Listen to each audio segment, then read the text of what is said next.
Dalawang mahahalagang laban ang magpapasya kung sino ang makakapasok sa semifinals.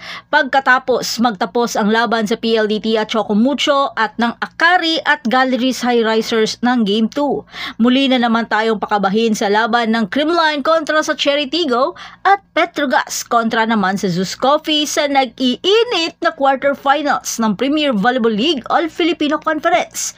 Sino kaya ang makakapasok sa semis? Lalo na ang laban ng Zeus Coffee at Petrogas na mas inaabangan.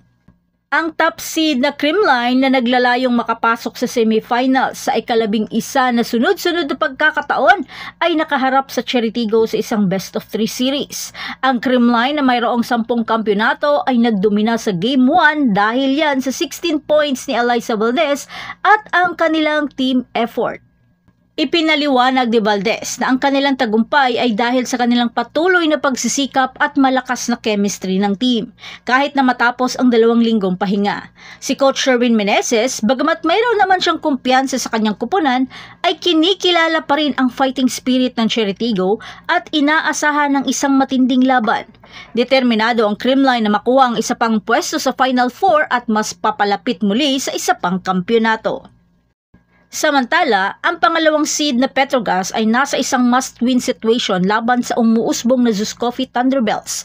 Ang Zeus Coffee, isang batang kupunan na may mga rising stars tulad ni Thea Gagate, Michelle Gamit at Chini Arroyo ay nagbigay ng isang nakakagulat na upset sa Game 1 na nagpatigil sa 10 game-winning streak ng Petrogas. Kinikilala ni Myla Pablo ng Petrogas na ang kanilang kakulangan ng agresibo at fighting spirit ang mga pangunahing dahilan ng kanilang pagkatalo. Kailangan nilang mag-regroup at man-neutralize ang lumalaking kumpiyansa ng Zeus Coffee upang mapanatili ang kanilang pag-asa na makapasok sa semifinals.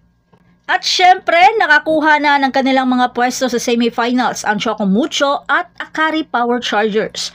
Ang laban para sa natitirang 2 pwesto ay matindi, kung saan ang Creamline ay naglalayong ipagpatuloy ang kanilang dominasyon at ang Petrogas naman ay nagsisikap na maiwasan ang pagkatalo.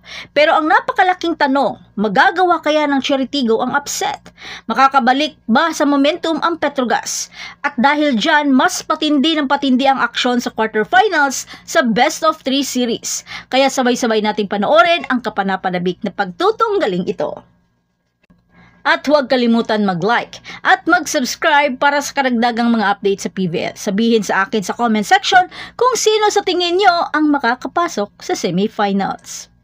At yan na ang lahat para sa ating update ngayon. Manatiling nakatutok para sa iba pang mga balita mula sa mundo ng Philippine Volleyball. Huwag kalimutan mag-like, mag-subscribe at i-spike ang notification bell para hindi ma-miss ang mga susunod na video. Hanggang sa muli, patuloy na mag-spike at mag-dig sa ating channel. Sobrang lamig!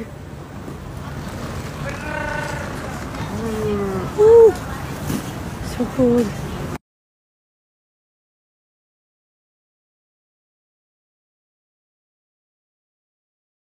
やっぱり君のこと好きだ。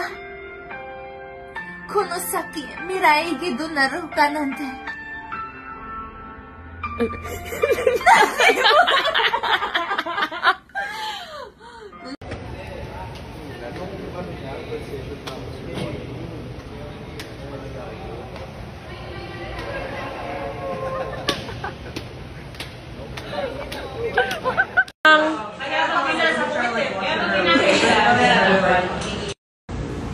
Production.